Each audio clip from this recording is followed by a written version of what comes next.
Hello everyone, Radhe Radhe. आज हम बात करेंगे कृष्ण की नगरी वृंदावन की और वहाँ पर सबसे पुराने मंदिर श्री राधा वल्लभ जी के मंदिर की। क्या आपको मालूम है कि वृंदावन में सबसे पुराना मंदिर श्री राधा वल्लभ जी का मंदिर है। कहते हैं कि ये मंदिर उस वक्त बना था जब वृंदावन घने जंगलों से घिरा हुआ था, कि उस वक्त कहते हैं कि सूर्य की किरणें भी धरती को नहीं छू सकती थी। राधा वल्लभ जी का विग्रह किसी इंसान के हाथों द्वारा बनाई गई मूर्ति नहीं है।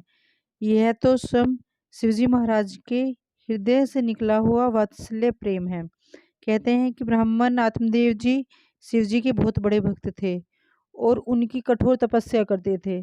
उन्होंने कई सालों तक कैलाश पर्वत पर उनकी कठोर तपस्या करी और शिवजी महाराज ने उनके तपस्या से प्रसन्न होकर उनसे वरदान मांगने को कहा। लेकिन आत्मदेव महाराज जी तो बिना किसी स्वार्थ के उनकी तपस्या कर रहे थे। लेकिन शिवजी महाराज जब हट करने लगे तो उस सिर्फ उन्होंने कहा कि आपको जो सबसे प्रिय है वो मुझे दे दीजिए।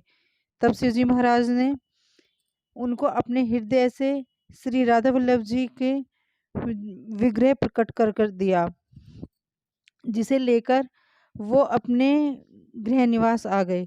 वहीं पर काफ़ी समय तक उनके वंशजों ने उनकी सेवा की और उन्हीं ने शिवजी महाराज ने ही उनको राधा वल्लभ संप्रदाय की सेवा बताई कि किस तरह से राधा वल्लभ जी की सेवा करनी है। काफ़ी समय तक उन्होंने उनकी सेवा की, लेकिन राधा वल्लभ जी को श्री कृष्ण के अनुयायी श्री हित महाप्रभु जी ही वृंदावन लेकर आए थे।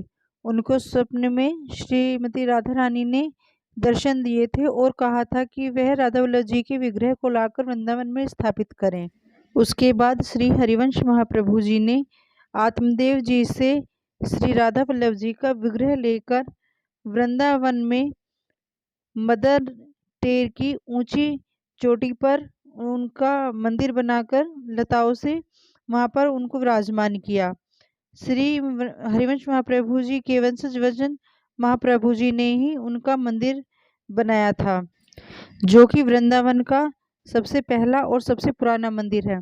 आपने सुना होगा कि कहते हैं कि राधा वल्लभ दर्शन दुर्लभ, क्योंकि राधा वल्लभ जी के मंदिर में कोई अपने आप नहीं जाता। वहाँ तो सिर्फ वही इंसान पहुँच पाता है जिसे राधा वल्लभ जी स्वयं बुलाते हैं। वहाँ पर किसी की वीआईपी एंट्री नहीं होती है। वहाँ पर तो सिर्फ वही जा पाता है जिसके अंदर वात्सल्य प्रेम हो प्रभु के लिए। राधा वल्लभ जी की कृपा आप सब पर बनी रहे। अगर आपको ये जानकारी अच्छी लगी हो तो प्लीज़ चैनल को सब्सक्राइब करें, लाइक करें, कमेंट करें और राधा रानी आप सब पर अपनी कृपा बनाए रखे। राधे राधे।